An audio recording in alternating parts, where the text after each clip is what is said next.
Yellow, how you doing, mate? I'm back.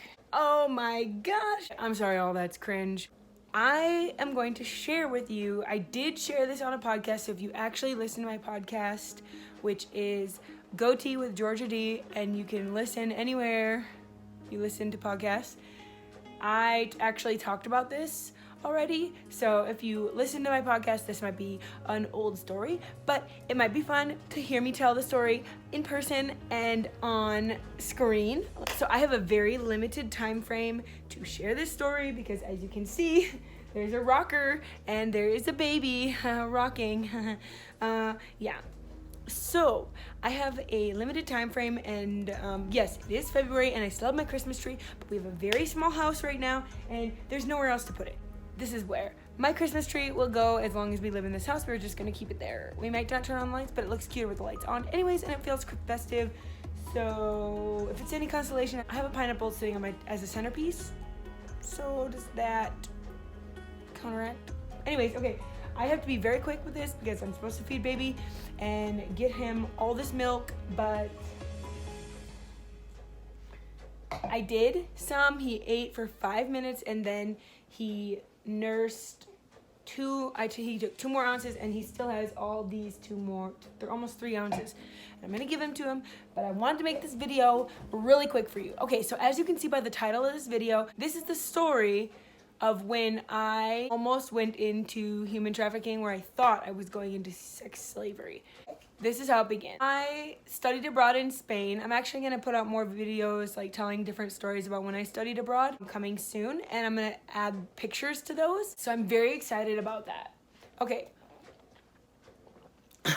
I was studying abroad in Spain, and we went on a trip to Morocco, and we went to lots of different cities. At this particular time, we were in Chefchaouen, Morocco. We were touring. It was about 7 or 8 at night. The sun was going down. It was getting darker and darker.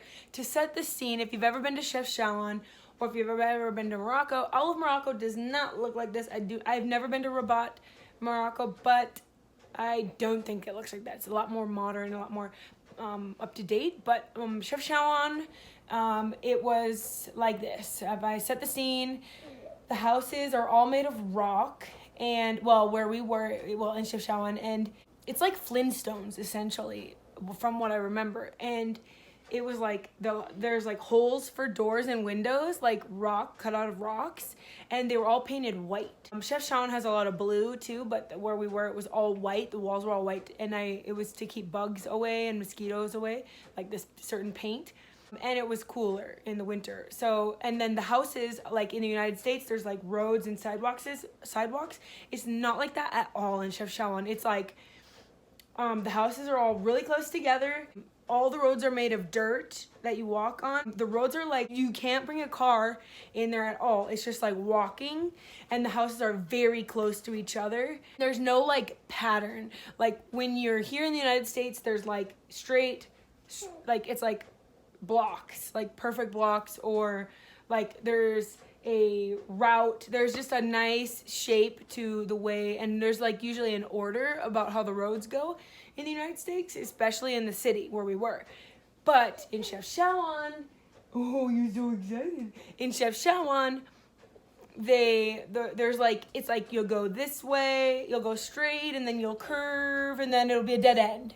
And then you'll be another road, and it'll curve around in that dead end, and then like it'll go like and then it'll like curve all around. There's no order. It's like they built houses, and then they built another bunch of houses around them, and then they built another house, and they somehow fit, like they left a little space for people to walk in between.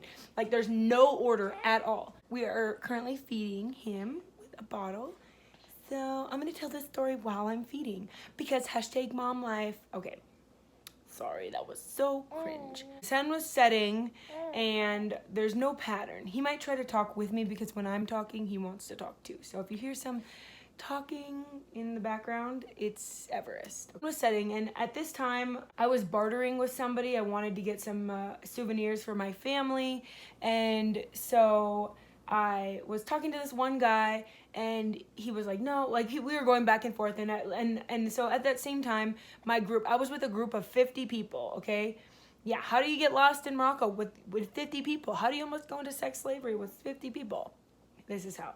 Okay, so I am talking to this one guy, and then I'm like, okay, and then I look over, and all of a sudden, the whole group of my people that I'm with are like going down the street, and they're all turning. They're like maybe a quarter of a mile away at this point. They're all kind of like they're getting farther away, and farther and farther away. And so I'm like, oh my gosh, like I have to go, like I don't want this thing. And he's like, okay, you can have whatever the price that you want. And I was like, oh. And I look, and they're like starting to turn the corner to the right. I was like, oh my gosh, like they're leaving, like they're legit leaving me right now. So I was like, okay. And he said I could have the price. So I was like, okay. And so I finished paying him. Took like 2 seconds. Yeah, it took 2 seconds.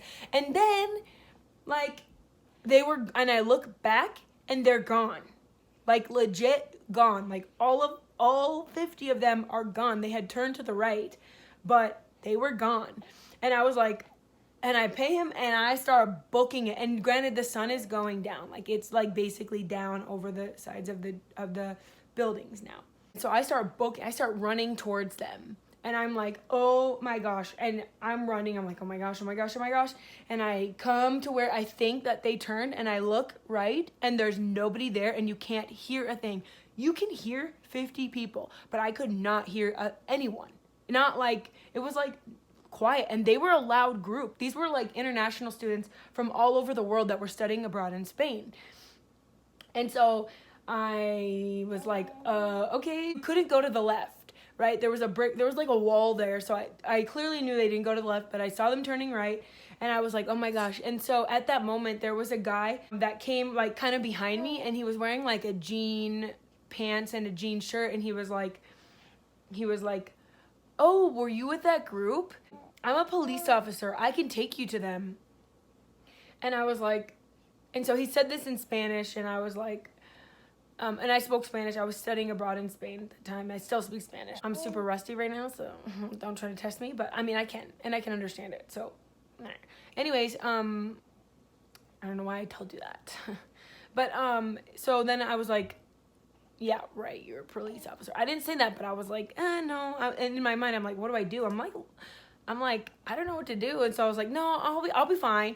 And I go around because there was like another brick wall. So it's like a wall, right? There are walls everywhere. It's separated, where you can walk and where it leads to other houses are separated by walls. So I go around the next wall. They're not there either. And I was like, okay, I legit don't know where they went now, because these are the two places, like this right and this right, were the only places I saw them turn. Like I know I saw them turn here, but they are not here, and there's nobody around. Like, how do 50 people leave that fast? How do you lose 50 people that quick?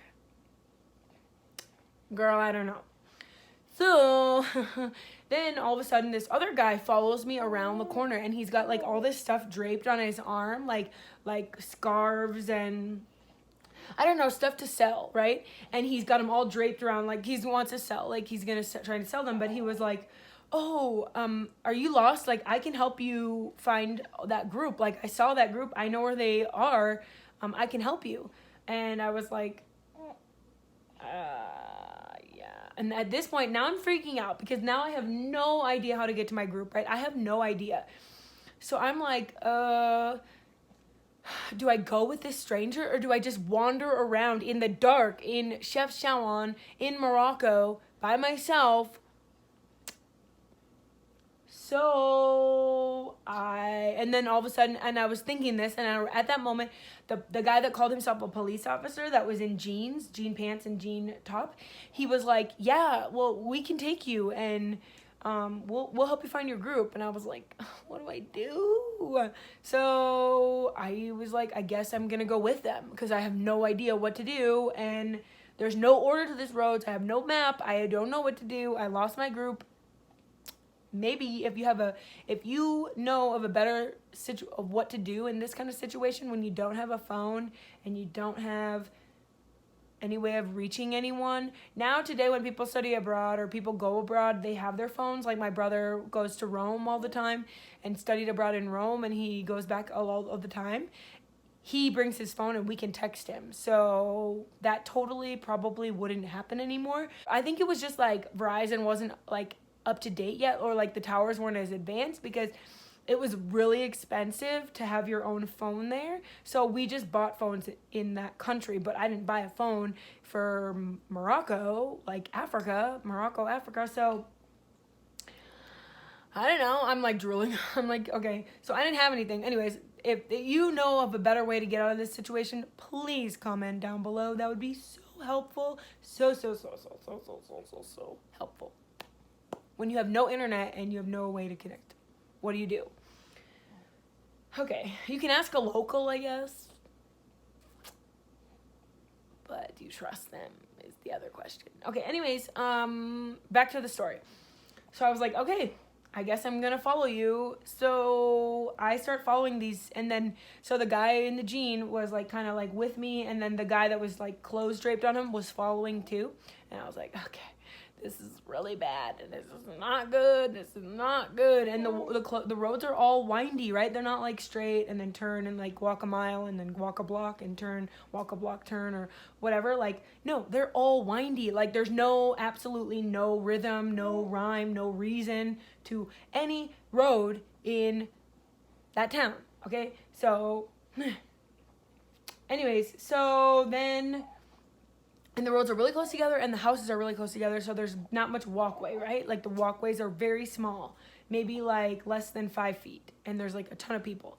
And so where am I? Okay, so we're walking, and every like 5 minutes I stop him, and we're speaking Spanish like the whole time, right? Because that's kind of the middle language in Morocco. Well, in Chefchaouen, well, people easily can speak Spanish and like their like language, because there's a lot of languages there. The one guy that was our tour guide there, he spoke 8 languages fluently, and he learned them from just being in that town. So anyways, I think a lot of people speak Arabic though. Yeah. So anyways, we're walking, and I am looking, and every 5 minutes I would stop, and I'm like, are you really a police officer? Like, I would stop him, and he's like, yes, I'm a police officer. He'd be like, yes, I am a police officer. And I was like, really? So then I'm like walking, and all of a sudden, so it's dark out, and also in all the like doorways, the only light is like the starlight and the moonlight and the like little lanterns in the doorway. So it is dark, people. Like, it is dark. And so like we're walking, and he would be like, yes, I'm a police officer. So at about like maybe 5 or 6 times after me stopping and asking him this question, it must have turned like 8 o'clock. It was around 7 to 8. It must have turned 8 o'clock, because all of a sudden, before that, he started yelling on his walkie-talkie. And so yeah, the only light was in these the only light in this area was in the lanterns that were like lit, and they were in the doorways of each store.